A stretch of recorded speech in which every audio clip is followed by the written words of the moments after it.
बिस्मिल्लाहिर्रहमानिर्रहीम। अस्सलाम वालेकुम friends, I am Saqib Rashid and you are watching English G K Saqib. Friends, ये लेक्चरार का पेपर है मुताले पाकिस्तान का, स्पेशल एजुकेशन डिपार्टमेंट में, जो कि 2018 में पूछा गया था। आइए हम इसे डिटेल में डिस्कस करने की कोशिश करते हैं। जो इसका फर्स्ट क्वेश्चन है वो है, which one of the following leaders convinced Quaid-e-Azam to join All India Muslim League. वो कौन से रहनुमा थे जिन्होंने कायद-ए-आज़म मोहम्मद जिन्ना को कन्विंस किया कि वो ऑल इंडिया मुस्लिम लीग को ज्वाइन करें। तो वो थे मौलाना मोहम्मद अली जौहर। इससे पहले जो कायद-ए-आज़म थे वो कांग्रेस के मेंबर थे। उन्होंने कांग्रेस ज्वाइन किया था 1906 में, और उसके बाद जो सा है कि इन्होंने 1913 में ज्वाइन किया था इसे ऑल इंडिया मुस्लिम लीग को। और इन्होंने जो सा था ना उसे कांग्रेस को 1920 में छोड़ दिया था, और जो इन्हें all India Muslim League presidentship मिली थी ना, वो मिली थी 1934 में जाके नहीं। और क्वेश्चन नंबर सेकंड हमारा, the Muslim demand of separate electorate presented by the Shimla deputation was incorporated in the. अच्छा, ये मुसलमान थे, इन्होंने जो शिमला डिपुटेशन था ना उसमें इन्होंने सेपरेट इलेक्टोरेट की जो डिमांड की थी कि उन्हें जुदागाना इंतखाबात का एक वो दिया जाए, हकूक़ दिए जाएँ, राइट दिए जाए, मुतालबा किया था इन्होंने। तो उसे मिंटो मोरले रिफॉर्म्स में तस्लीम कर लिया गया था। ये जो था सर आगा खान की आदत में 1906 में 35 रुकनी वफा जो सा था ना शिमला के मकाम पे मिंटो वॉइसराय से मिला था। फिर उन्होंने कहा था कि मैं आपके साथ ताउन करूँगा। तो वो जो थे ना, जो उन्होंने मुतालबत रखे थे कि हमें जुदागाना इंतखाबात करवाए जाएं और आबादी से ज़्यादा नशिस्तों का मुतालबा और सरकारी मुलाजमतों में हिस्सा दिया जाए एक्सेट्रा। तो उन सब चीज़ों को उन्होंने मिंटो मॉरले रिफॉर्म्स में तस्लीम कर लिया था।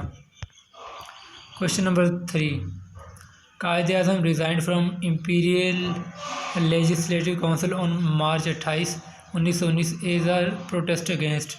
जो कायद-ए-आज़म मोहम्मद अली जिन्ना थे ना, इन्होंने इम्पीरियल लेजिस्लेटिव काउंसिल से रिज़ाइन कर दिया था 28 मार्च 1919 को। और क्यों किया था? क्योंकि उन्होंने प्रोमोलगेशन ऑफ रावलेट एक्ट, क्योंकि उन्होंने रावलेट एक्ट जो सा था वो पास किया था, उसे इंट्रोड्यूस करवाया था।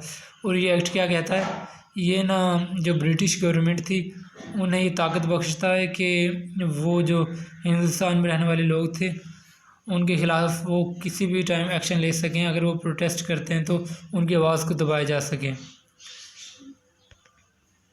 Question number 4, all the major political parties boycotted Sir Simon Commission in 1927 because.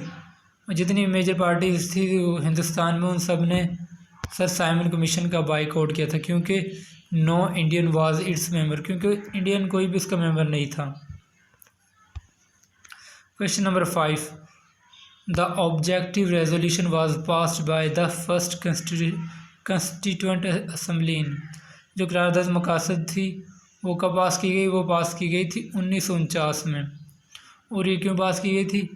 जैसा कि हम सब जानते हैं कि पाकिस्तान जब बना था तो पाकिस्तान को चलाने के लिए कोई भी आईनी दस्तूर नहीं बना था, कोई भी आइन नहीं था।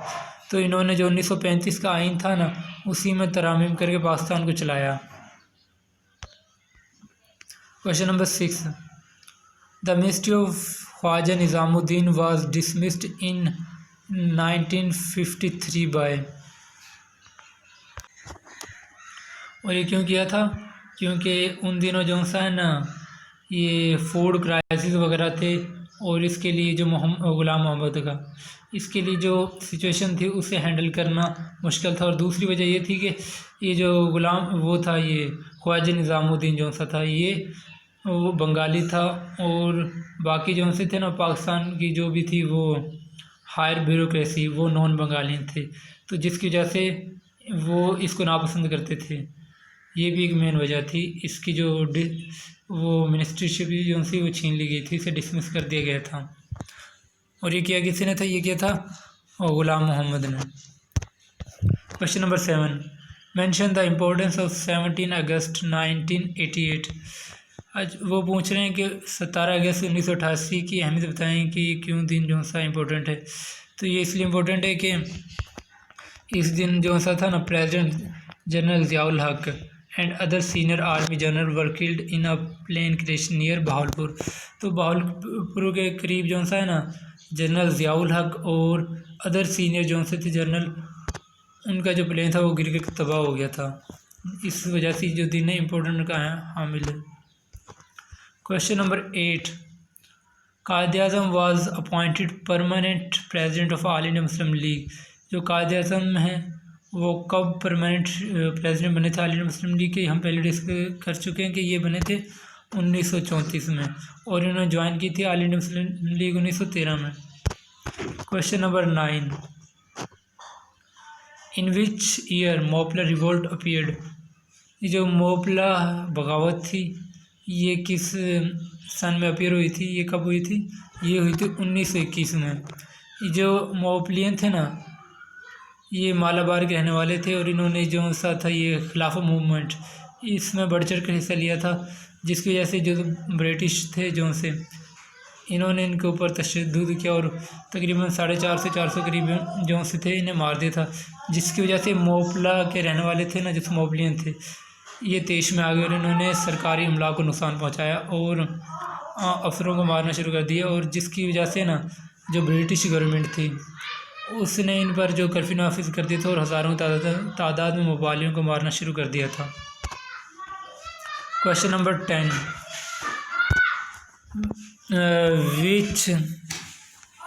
विच incident become the cause of the 14 point of Quaid-e-Azam Mohammad Ali Jinnah.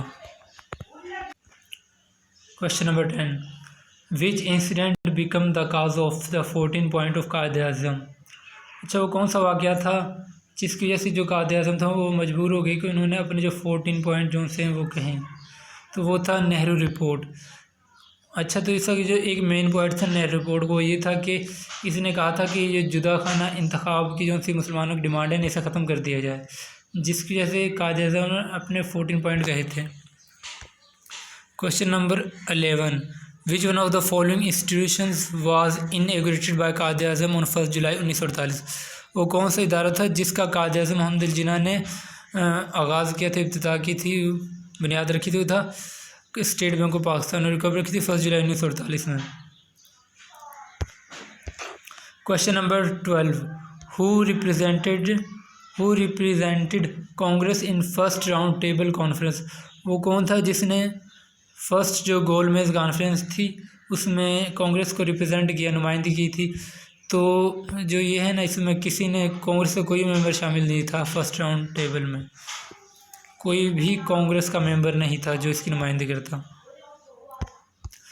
Question number 13, Rowlatt bill was passed in. जो रावला बिल था ये कब पास हुआ था, ये पास हुआ था 1919 में, और इसका मकसद क्या था कि ये जो बिल है ये हम पहले डिस्कस कर चुके हैं कि ये जो ब्रिटिश गवर्नमेंट थी उसे ताकत बख्शता था कि वो ताकत प्रोवाइड करता था कि वो किसी भी वक्त जो हिंदुस्तान के ख़िलाफ़ एक्शन ले सके। Question number 14, Pakistan peace keeping troops have served under United nation in. जो पाकिस्तान का पीस कीपिंग ट्रूप्स दस्ता था उसने अपनी खिदमत अंजाम दी थी कॉन्गो में और सीरिया लियोन में, हाइटी में और कांगो में। Question number 15, which of the following Sufi poets टर्म इज़ लोकेटेड इन मिठनकोट। वो कौन से सूफी बुजुर्ग हैं जिनका जो सा मज़ार है वो मिठनकोट में, तो वो है ख्वाजा गुलाम फरीद, और जो ख्वाजा वो है बाबा फरीदगंज शकर का जो है मज़ार वो है उधर पाकपतन में। तो आपने इन दोनों का वो फ़र्क रखना। Thanks for watching this video. अगर ये वीडियो आपको पसंद आई हो तो प्लीज़ लाइक और सब्सक्राइब करना ना भूलें और अपने फ्रेंड्स के साथ शेयर करना ना भूलें। अल्लाह हाफिज़, अल्लाह निगहबान। अपना बहुत ख्याल रखना, दुआ में याद रखना।